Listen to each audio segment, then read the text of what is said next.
नमस्कार बच्चों। देखिए, हमने आपके जो चैप्टर नंबर 8 है उसकी शुरुआत कर रखी थी, जिसके 4 पार्ट्स जो हैं वो डाल दिए गए हैं। आज का ये जो वीडियो है उसमें हम लोग बात करेंगे आगे के टॉपिक की। जैसा कि आप सभी को पता है, आपके चैप्टर का जो नाम है वो क्या है? ह्यूमन हेल्थ एंड डिजीज़, मानव स्वास्थ्य एवं रोग। क्या नाम था चैप्टर का? मानव स्वास्थ्य एवं रोग। हमने रोगों की बात की थी, जिसमें विषाणु जनित रोग भी पढ़ा था, प्रोटोजोआ जनित रोग भी पढ़े थे, कवक जनित रोग भी पढ़े थे और जीवाणु जनित रोग भी पढ़े थे। प्यारे बच्चों, इससे पहले वाले वीडियो के अंदर हमने इम्यूनिटी स्टार्ट की थी। जो टॉपिक था हमारा इम्यूनिटी अर्थात प्रतिरक्षा। और मैंने बताया था प्रतिरक्षा की अगर बात करें तो हमारे शरीर के अंदर एक ऐसा सिस्टम होता है जो बाहर से जो रोगाणु शरीर में प्रवेश कर जाते हैं, हमारे शरीर को संक्रमित कर देते हैं, रोग उत्पन्न करते हैं। उन रोगों से लड़ने की जो क्षमता के लिए जो तंत्र पाया जाता है उसे प्रतिरक्षा तंत्र हम लोगों ने बोला था। ठीक है। प्रतिरक्षा के बाद में हमने प्रतिरक्षा के प्रकारों की भी बात की थी। 2 प्रकार के सहज और उपार्जित प्रतिरक्षा हमने पढ़ा था। इम्यूनिटी की बात की थी। इसके बाद में अगर बात करें तो मैंने आपको लास्ट बार बताया था कि प्रतिरक्षी, क्या बताया था? प्रतिरक्षी एंटीबॉडी। ठीक है। एंटीबॉडी की अगर बात करें इसे प्रतिरक्षी बोला जाता है। देखिए, प्रतिरक्षी और एक शब्द होता है एंटीजन। इन दोनों को आप लोग एक बार समझ लीजिए कि प्रतिजन क्या होते हैं और प्रतिरक्षी क्या होती हैं। देखिए, प्रतिरक्षी वे होती हैं जब कोई भी रोगाणु हमारे शरीर पर अटैक करता है, हमारे शरीर को रोगी बनाता है।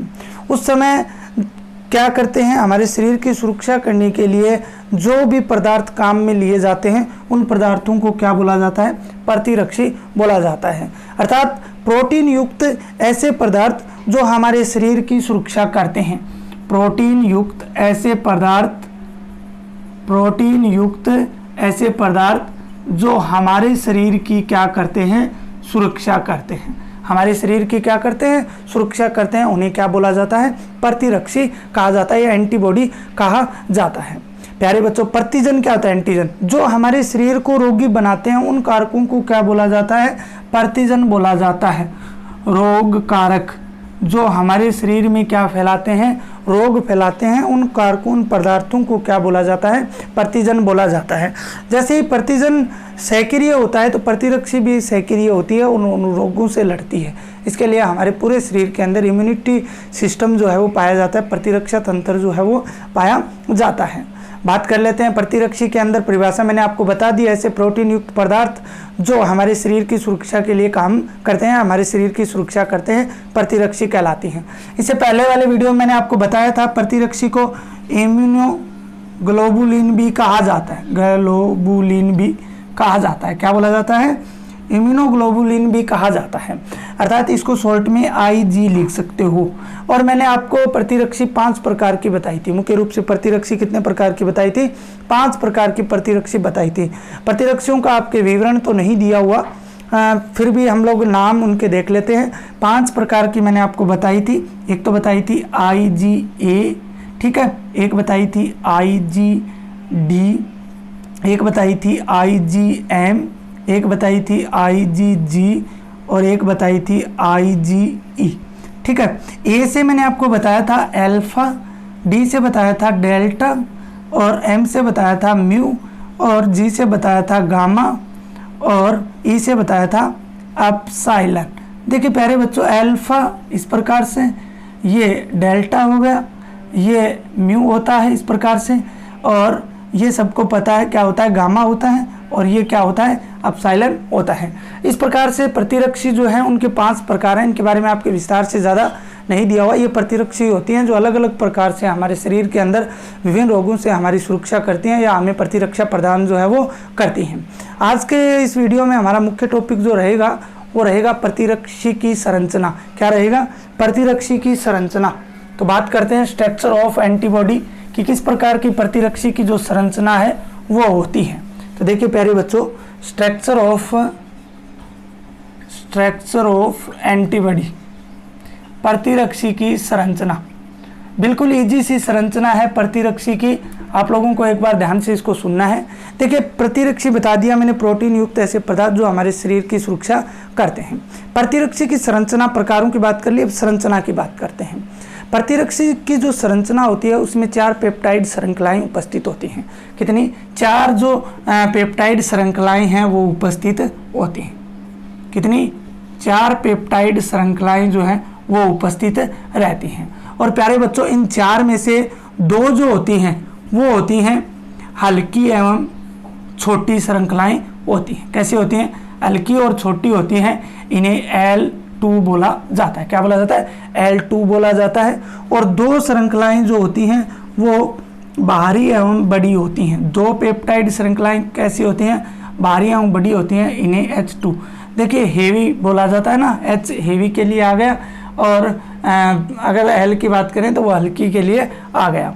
ठीक है, तो H2, ठीक है, और L2, इस प्रकार दोनों श्रृंखलाओं की बात करें तो सम्मिलित रूप से H2L2 बोला जाता है। क्या बोला जाता है?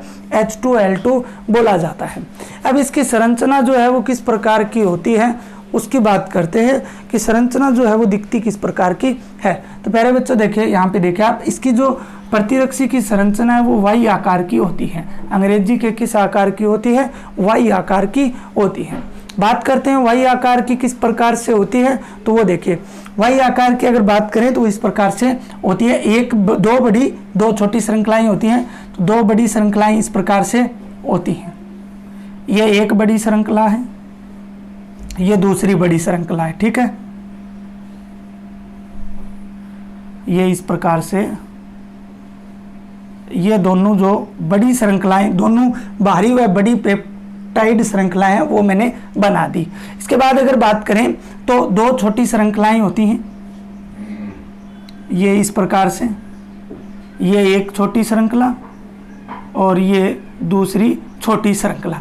ठीक है, ये तो हो गई L2, क्या हुई? L2, और ये क्या है?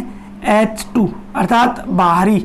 ये तो यह लिख सकते हो बाहरी, ठीक है, और ये लिख सकते हो हल्की श्रृंखला। ठीक है, या छोटी बड़ी भी इसको लिख सकते हो। ये दोनों श्रृंखलाएं जो हैं आपस में जो हैं वो सल्फर बंध द्वारा जुड़ी हुई रहती हैं। डाई सल्फर बंध द्वारा क्या रहती हैं? जुड़ी हुई रहती हैं। किसके द्वारा जुड़ी हुई रहती हैं? डाई सल्फर बंध द्वारा जो है वो जुड़ी हुई रहती हैं। ठीक है, डबल सल्फर बॉन्ड द्वारा ये जुड़ी हुई रहती हैं। इनका जो ऊपरी सिरा होता है उसकी अगर बात करें तो उसे क्या बोलते हैं? प्रतिजन बंधन स्थल बोला जाता है। क्या बोला जाता है? प्रतिजन बंधन स्थल। क्या बोला जाता है? प्रतिजन बंधन स्थल बोला जाता है। ये संरचना है, वाई आकार की संरचना होती है। ठीक है, और इसमें ये 2 बड़ी 2 छोटी श्रृंखलाएं पेप्टाइड श्रृंखलाएं होती हैं। प्रोटीन युक्त ये संरचना होती है। ऊपर प्रतिजन बंधन स्थल होते हैं। ये प्रतिजन बंधन स्थल जो हैं ये ऐसे स्थल होते हैं प्रतिरक्षी में जहाँ से सबसे पहले प्रतिरक्षी टकराती है।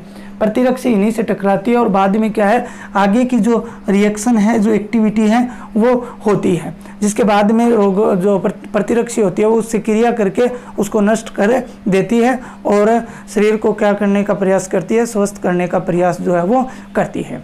तो प्यारे बच्चों, ये प्रतिरक्षी की संरचना थी। प्रतिरक्षी के प्रकारों की बात की हमने।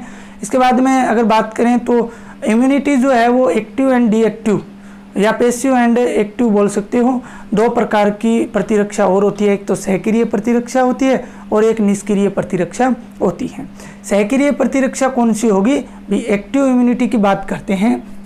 सहक्रिय एक्टिव इम्यूनिटी की अगर बात करें तो वो क्या होगी? देखिए, एक्टिव इम्यूनिटी की बात करते हैं तो जब भाई सहक्रिय प्रतिरक्षा, जब हमारा शरीर रोगग्रस्त हो जाता है और शरीर के अंदर कोई प्रतिरक्षी स्वयं काम करती है तो उसे क्या बोला जाता है? जो सहक्रिय प्रतिरक्षा है वो बोला जाता है। अगर निष्क्रिय प्रतिरक्षा की बात करते हैं तो मान लीजिए शरीर रोगग्रस्त हुआ, कोई शरीर के अंदर रोग हो गया और रोग होने के बाद में जब हम बाहर से कोई प्रतिरक्षी ग्रहण करते हैं शरीर के अंदर, बाहर से कोई प्रतिरक्षी शरीर के अंदर ग्रहण करते हैं जो सूक्ष्म जीव, मृत सूक्ष्म जीव से बनाई जाती है। किससे बनाई जाती है? मृत सूक्ष्म जीव से बनाई जाती है। तो उसे क्या बोला जाता है? निष्क्रिय प्रतिरक्षा बोला जाता है, जो शरीर में प्रवेश करवाई जाती है और प्रवेश करवाने के बाद में वो उस रोग से लड़ती है और उस रोग को क्या करती है? समाप्त करती है। ठीक है, इसके बाद में आपके टॉपिक रहेगा टीकाकरण का। तो जो प्रतिरक्षी है उसको टिक्के के अंदर भरकर उसको जो शरीर के अंदर प्रवेश करवाने की क्रिया होती है उसे क्या बोला जाता है, टीकाकरण की प्रोसेस बोला जाता है। जैसे सर्प काटने पर टीकाकरण होता है तो उसमें सर्प द्वारा काटने पर जो जहर शरीर में फैल गया है उसके प्रति जो लड़ने वाली प्रतिरक्षा है उसको निष्क्रिय प्रतिरक्षी को टिक्के के अंदर भरकर शरीर में प्रवेश जो है वो करवाया जाता है। तो इस प्रकार से आज की इस वीडियो में हमने प्रतिरक्षी की संरचना, टीकाकरण, निष्क्रिय सक्रिय प्रतिरक्षा की बात की। आगे वाले वीडियो के अंदर हम एलर्जी से शुरुआत करेंगे, ठीक है। एलर्जी से शुरुआत जो है वो करने वाले हैं। अगर आपको वीडियो अच्छा लगे तो वीडियो को लाइक और शेयर और कमेंट जो है वो ज़रूर किया करो, जिससे क्या है आगे की वीडियो जो हैं वो और शानदार तरीके से बनाए जाएं, ठीक है। तो आज के लिए इतना ही, धन्यवाद।